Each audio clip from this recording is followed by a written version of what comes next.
Yesterday, I railed against Tanner Houck and how he has been a huge disappointment this year and really since the All-Star break last year, since he pitched in the All-Star game. And this Red Sox rotation has kind of pieced it together so far, but they really need Brayan Bello to come back and be effective. And this is going to be putting a lot on this kid's plate. He's coming back tonight, Tuesday night. He's going to start his regular season debut for 2025. They need him to not only be back and healthy, but they need him to be better than he's been in his career. You know, they don't need Brayan Bello of 2024 or 2023. They need the best version of Brayan Bello, which they hopefully have not seen yet. Because again, this was your opening day starter last year. And so we're not talking about patching it together for April or May. Like, I'm serious. If you're going to be a playoff team, I don't know if Tanner Houck's it. I don't. Because I know it's early in the season, but the guy is clearly has a fatigue issue. He had it at the end of last year, and it's carrying over into this season. His arm has been overworked. And even off seasons full of rest has clearly not really helped him out. So I don't know. You might need to shut him down for a period of time. Dick Fitz is on the IL now. Hunter Dobbins, who gave you 2 really solid starts, is now back in Worcester because Brayan Bello is here. Like, if you're Brayan Bello, who I think comes off really well in the Netflix Clubhouse documentary as like a really likable, affable guy. If you're Brayan Bello, you got to take this personally at some point. You got a big extension before last year. You were the opening day starter last year. You didn't have a great season. Again, I'm just begging for the time where his ERA is going to be under 4.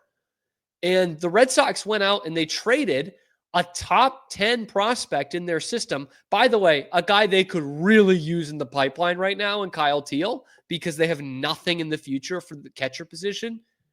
They traded him to go get an ace starting pitcher. You know why?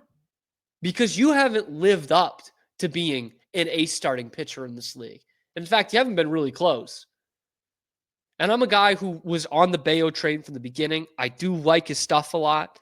But even in 2024, 2025 standards, the guy doesn't go deep in games. Okay? He throws too many pitches. He's not an efficient worker. And he is not proven to be a top end of the major league rotation kind of guy. He's young. He's what, 26, I want to say? 25? So he's still got time. He hasn't entered his prime yet. Crochet is 26.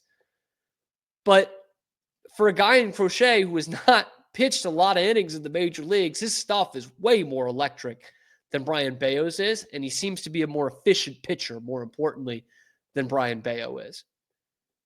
And so this is where, like, we've kind of got to, like, it's got to hit the fan here in a good way, right? This is where the rubber meets the road. This is where we separate the men from the boys and the awkwardly feminine from the possibly Canadian, okay? Brayan Bello needs to come out here and not just be a stopgap for them. He needs to be a number 2 or number 3 starter for this team. And we're not going to judge it completely on what he does tonight in start number 1 on the season, but he does have to be a top of the rotation guy. And Alex Cora, I think, agrees with me. As another guy who Cora has taken under his wing, needs more results from. And I found this good from actually, I used EEI in the first segment, a WEEI story here. It is by Tom Carroll of EEI.com. And he says about Bello's starts last year. Through his first 21 starts, Bello was sporting a 5.16 ERA through 111 innings pitched, so an average of 5 1/3 per outing. And his record was 10-5.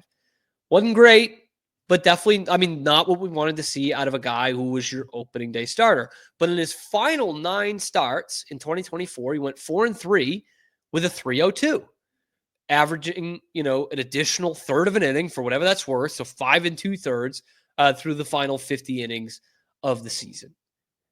Carroll goes on to say this: if the 2025 Red Sox can get this version of Bello in their rotation, the final 9 starts, consistently working into the 6th inning with a sub 3.10,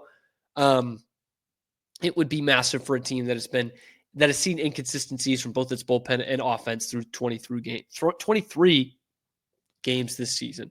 Here's what Cora had to say about it too. He said he's learned a lot throughout the season. Didn't start well. He's talking about 2024.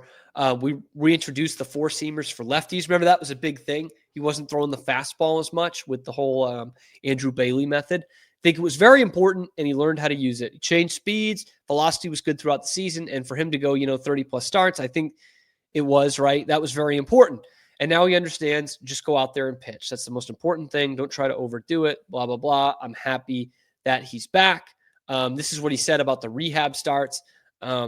Velocity's up, which is very important for us. I mean, that's huge if he can be in 94, 95 consistently on that four-seamer.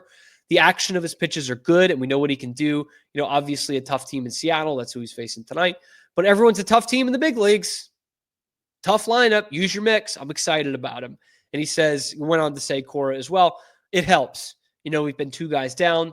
The other guy's done a good job, but obviously he's a big part of what we're trying to accomplish.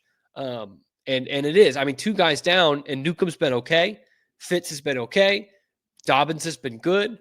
It's the other guys. It's Walker's inconsistencies, Walker Buehler's inconsistencies, although we had another good start yesterday. Tanner Houck being consistently bad, that you need some help here. And Brayan Bello needs to be the one that provides this.